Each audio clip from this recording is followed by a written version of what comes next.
Exactly. So I came across your book.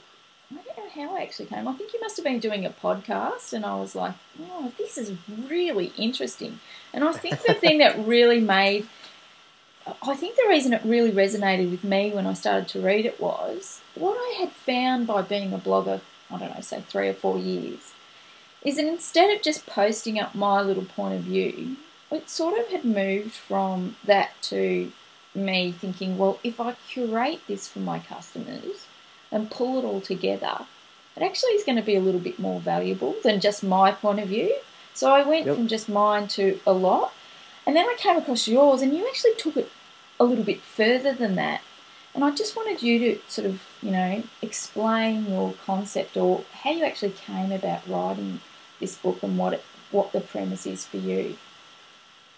Yeah, sure. Well, I think the premise for brandscaping, was actually pretty simple. And I was essentially I realized that if you just kind of asked yourself um, you know, what companies already have, my next customer as their existing customer, I could find the right kinds of customers for me much faster. Um, and it led to this kind of realization that, in a digital world, everybody has an audience, and they have a relationship with their audience. So your blog obviously generates an audience of your own, people that tune in every week or consume your content on a regular basis. And that if I just created content with you that helped sell your services, eventually those clients would have a need for what I provide, and I'd be able to much more reliably grow my business. And it worked for us, but it more importantly worked for the clients we served as an agency. And that's when I really realized that no matter the scale, whether you're a single person trying to run a consulting business or build widgets in your garage, or you're a multi-billion-dollar corporation, if you just actually started to work with other people to create content that helps sell their services, you're a trusted brand in the mind of those consumers, and you'll end up, getting their business long term. So that Mm. was the simple idea that I really tried to kind of explore in depth in the book Brandscaping, and look at, what were the trends that made this possible? What were the changes in the evolution of the media that made this kind of an easy way to bypass paying for the audience you wanted? And how did it benefit all the parties involved? Yeah, well, I think it's just, I guess the application initially or in your book was for content, but you could actually even adapt it to, outside of content in terms of relationships. Do you know what I mean? Like collaborating beyond content into, other things, whether it's sort of almost another form of collaboration. Um, Yeah, I mean, brandscaping is collaboration at its deepest. And there are examples in the book even of people who have revolutionized their products by partnering with other people. In fact, there's a guy named Michael Port who wrote a book called Book Yourself Solid. yeah, I don't know if you've read that yeah, I or have. talked Yeah, to him. yeah. So I just talked to Michael last week, and he partnered up with a company called Contactually, which is basically a contact management software for salespeople, to Mm-hmm. create a sales program that's designed to leverage their software and teach his teachings as part of the service offering. So Michael Porter's an author and a really smart guy with a platform to tell his story and then help other people become better salespeople. And it made a lot of sense for Contactually, somebody who just offers software, to help add a value add to what they were doing and have a Michael Port, branded, Contactually platform. So you're Mm. right. For both parties, they both get something out of it. Michael gets a platform for software, and Contactually gets great content that helps people sell better, faster, cheaper. Exactly. And I guess the other example I'm thinking of now is when you go and look at a piece of software, what I look for is the APIs or the opportunity to leverage that with other partners. And some of, Yep. like if you look at Google Apps, they've done that. If you look at Marketo, they're integrating their platform with things that make sense for the customer, and thereby that value add is so much more because it's another way to compete in terms of positioning themselves as more than just what they are. And I think it's snowballing, which is awesome because it just makes it such a better experience for us.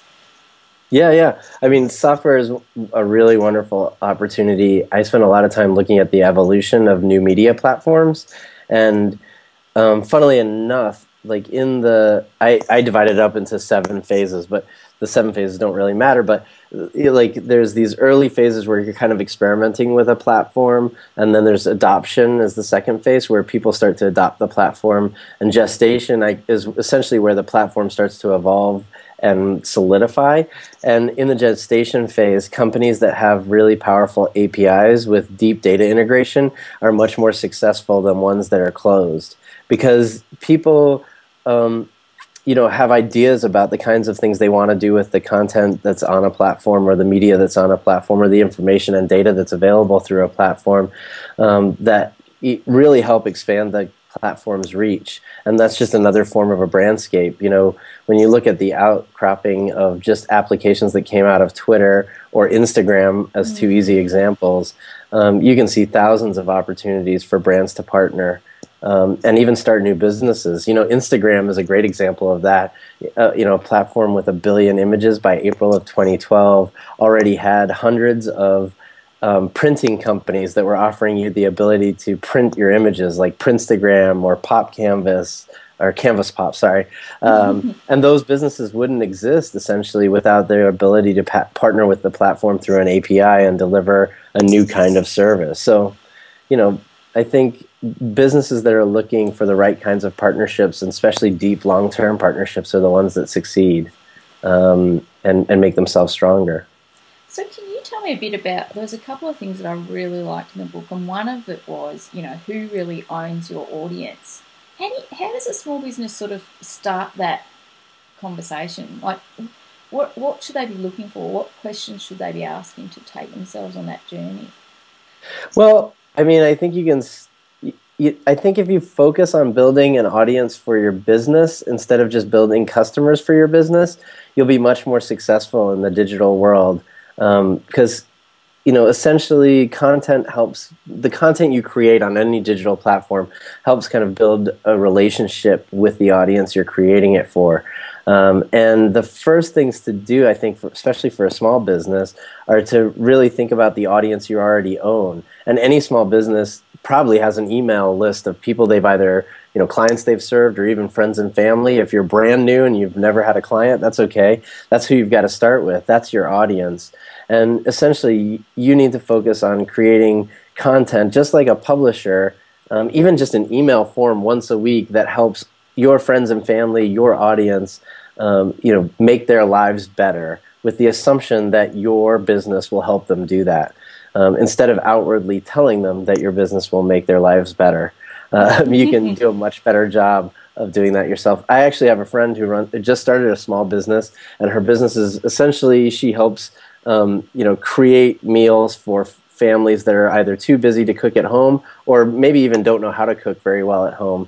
And what she did was essentially share the recipes with the people in the audience and invite them to make them themselves.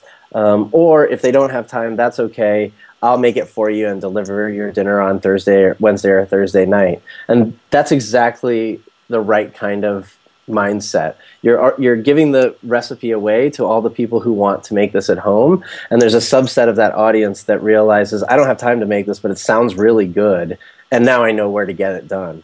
And it's been very successful. She's literally been in business a week, Oh, and wow. she's already got orders.